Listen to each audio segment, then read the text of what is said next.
अस्सलाम वालेकुम रहमतुल्लाहि वबरकातुहू। आज एक नई वीडियो के साथ फिर मैं हाज़िर हूँ। तो आज आपको मैं शीशम के जो है कुछ फ़ायदे बताऊँगा, यानी कि आम तौर पर जिसको टाली बोला जाता है।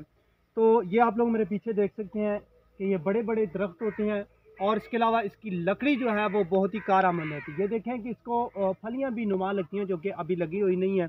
तो इसके पत्ते की शनाख्त आपको मैं करवा दूँ कि इसके पत्ते जो होते हैं वो थोड़े से बड़े होते हैं और नोकदार होते हैं, जैसा कि ये पत्ता है।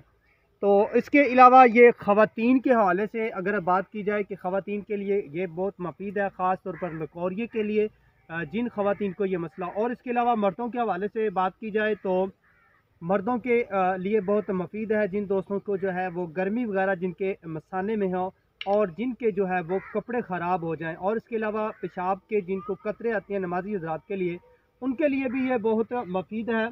कि आप लोगों को ये नुस्खा बता रहा हूँ कि आप लोगों ने इसके पत्ते लेने हैं जी, ये वाले जो मेरे हाथ में है इस तरह के, और कुछ आपने पत्ते लेने हैं और इनको जो है आपने तकरीबन 5 से 7 घंटे पानी में भिगो देना है और फिर वो पानी जो है आपने निहार में इस्तेमाल करना है। ये बहुत ही मुफीद है। अगर औरतों को अगर ये मसला है लकोरिये का, वो भी इस तरह इस्तेमाल कर सकती हैं। और इसके अलावा बालों के हवाले से अगर बात की जाए, सर के बालों के हवाले से, तो इस शीशम के पत्तों के साथ अगर बालों को वॉश किया जाए, यानी कि सर धोया जाए, तो जिनके बाल जो है वो खुरदरे हैं या दो मुँह हैं, उनके लिए ये बहुत मुफीद है और बालों को ये चमकदार भी बनाते हैं। और इसके अलावा जो है फोड़े फिंसी जैसी जो मर्ज़ें हैं उनके लिए भी ये मुफीद हैं। वैसे इसके पत्तों का भी इस्तेमाल किया जाता है कि इसके पत्तों को कूट कर जो है वो इस्तेमाल किया जाता है और इसमें थोड़ी सी हल्दी भी मिलाई जाती है और मुख्तलिफ़ चीज़ें मिलाई जाती हैं जी। और बेहतर तो यह है कि वैसे भी आप लोग इसके पत्तों को थोड़ा सा कूट कर जो है इस्तेमाल करें, तो ये भी फोड़े फिंसी के लिए मुफीद हैं, चंबल के लिए भी मुफीद हैं। और इसके अलावा कैंसर के लिए जो है ये बहुत ही मुफीद है कि इसके आप लोग पत्ते लें। पत्तों को जो आप लोग काफ़ी तादाद में ले लें, तो पत्तों को आपने ग्राइंड करना है या वैसे कूट लें और उसका पानी आप लोगों ने जो है निचोड़ना है।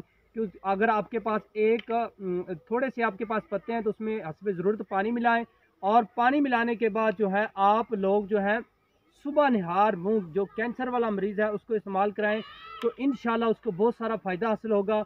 और इसके अलावा मैदे की मर्ज़े जो हैं, मैदे के लिए जो है ये मुफीद है। मैदे जिनका ख़राब रहता है या मैदे में तेज़ाबियत रहती है उनके लिए, या वैसे जो है वो जलन रहती है या खुराक वाली जो नाली है उसमें जलन रहती है, जो खुराक लोग खाते हैं उसके बाद जो उनको प्रॉब्लम रहती है, तो उनके लिए भी ये शीशम जो है, शीशम के पत्ते जो हैं वो बहुत मुफीद है।